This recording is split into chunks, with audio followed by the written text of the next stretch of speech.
بعض منازل آپ نے 6 ماہ بھی طے کیں۔ آپ رحمۃ اللہ علیہ سے کسی نے پوچھا، یا حضرات آپ چند قدم کے بعد رک جاتے ہیں اور 2 رکعت نماز کے بعد پھر روانہ ہوتے ہیں، اور 2 رکعت نماز بھی آپ طویل سجدوں میں کرتے ہیں، اس طرح تو آپ کو مکہ مکرمہ پہنچنے میں کئی سال لگ جائیں گے۔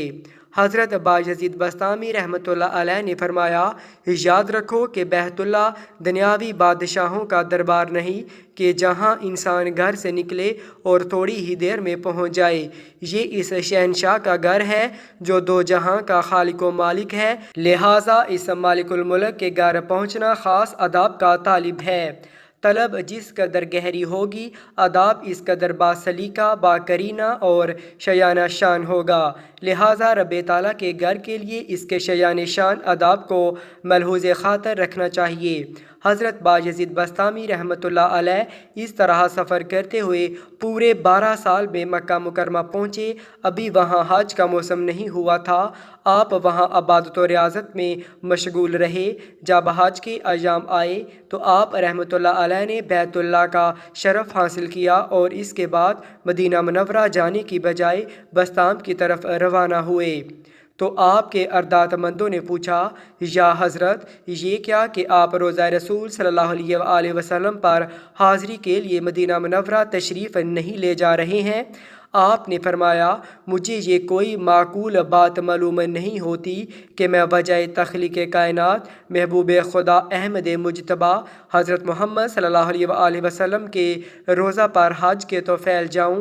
اس قدر عظیم ہستی کے روضہ پر خصوصی طور پر جانا چاہیے، ضمنی طور پر نہیں، کیونکہ وہ ایسی ہستی ہیں کہ ان کے روضہ پر محض اس نیت سے گھر سے نکلنا چاہیے کہ صرف انہی کے روضہ پر حاضری دینا ہے، لہٰذا میں کسی دوسرے موقع پر خالصتاً مدینہ منورہ کا قصد کر کے وہاں پہنچوں گا۔ حج کی ادائیگی کے بعد آپ رحمۃ اللہ علیہ بسطام پہنچے اور والدہ کی خدمت میں مصروف ہو گئے۔ حضرت بایزید بسطامی رحمۃ اللہ علیہ جب گھر پہنچے تو والدہ نے بے حد دعائیں دیں۔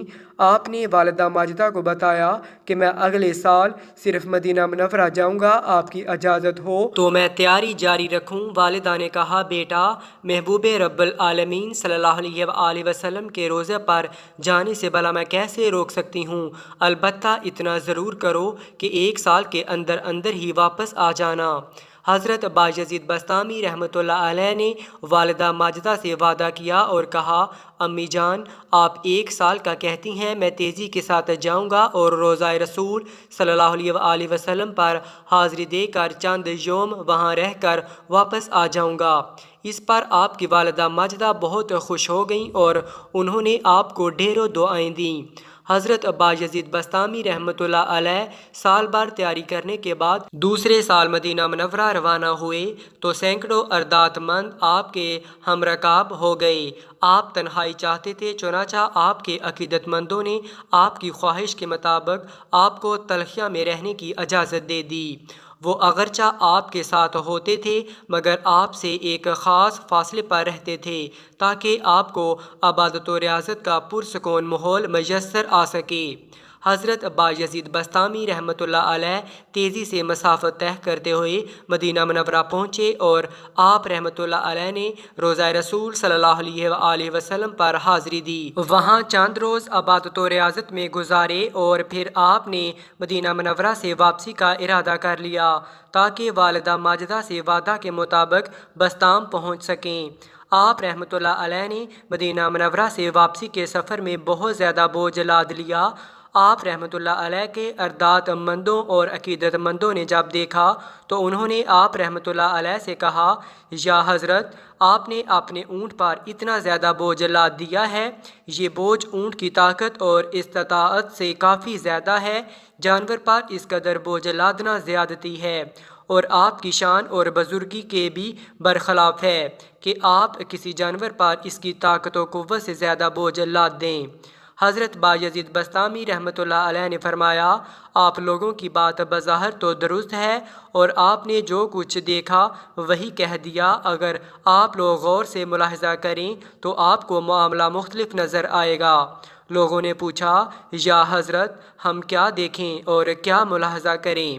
آپ رحمۃ اللہ علیہ نے فرمایا تم لوگ اونٹ کے قریب جا کر دیکھو کہ آیا بوجھ اونٹ کے اوپر ہے بھی یا نہیں۔ چنانچہ جب آپ رحمۃ اللہ علیہ کے اردات مندوں نے اونٹ کے قریب جا کر غور سے دیکھا تو وہ سب دیکھ کر حیران ہو گئے کہ تمام بوجھ اونٹ کی کمر سے اوپر معلق تھا اور اونٹ کی کمر پر نہیں تھا۔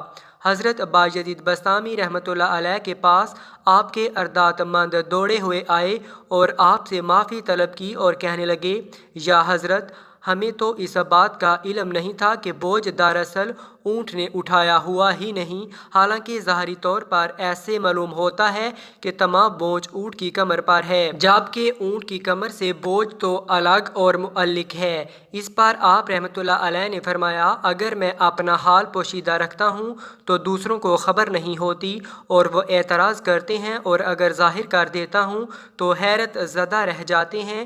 یہی وجہ تھی کہ میں نے تمہیں کہا تھا کہ مجھے تنہائی اور خلوت میں رہنے دو اور میرے ساتھ مت چلو۔ اب ان حالات میں تم خود ہی بتاؤ کہ میں تمہارے ساتھ کیسے رہ سکتا ہوں۔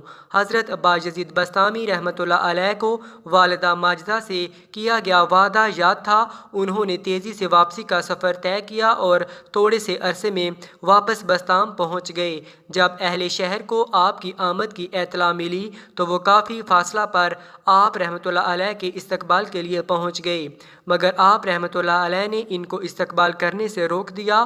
حضرت بایزید بسطامی رحمۃ اللہ علیہ جب اپنے مکان کے دروازے پر پہنچے تو ابھی دروازہ کھٹکھٹانے ہی والے تھے کہ آپ رحمۃ اللہ علیہ کو اپنی والدہ ماجدہ کی کچھ بات کرنے کی آواز آئی۔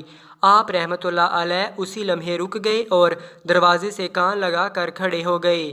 آپ رحمۃ اللہ علیہ نے سنا کہ آپ کی والدہ ماجدہ وضو کرتے ہوئے رب تعالیٰ سے دعا کرتے ہوئے کہہ رہی تھی یا اللہ تو بڑا غفور و رحیم ہے، تیرا کرم پورے عالم پر محیط ہے، میں تجھ سے تیری رحمت کا واسطہ دے کر دعا کرتی ہوں کہ میرے مسافر کو راحت سے رکھنا اور اس کو اس کی اطاعت و عبادت کا اچھا بدلہ دینا۔ حضرت بایزید بسطامی رحمۃ اللہ علیہ نے جب والدہ ماجدہ کی یہ دعا سنی تو آپ رحمۃ اللہ علیہ اپنے گھر کے دروازے کے باہر کھڑے روتے رہے۔ پھر آپ رحمۃ اللہ علیہ نے تھوڑی دیر بعد جب کہ آپ کی والدہ ماجدہ وضو سے فارغ ہو چکیں تو دروازے پر دستک دی۔ آپ رحمۃ اللہ علیہ کی والدہ ماجدہ نے دستک سنی تو پوچھا کون ہے؟ آپ نے عرض کیا آپ کا مسافر واپس آ گیا ہے۔ والدہ ماجدہ نے دروازہ کھول دیا اور اپنے بیٹے کو دیکھ کر ازحد خوش ہوئیں اور آپ رحمۃ اللہ علیہ کو ڈھیر ساری دعائیں دیں۔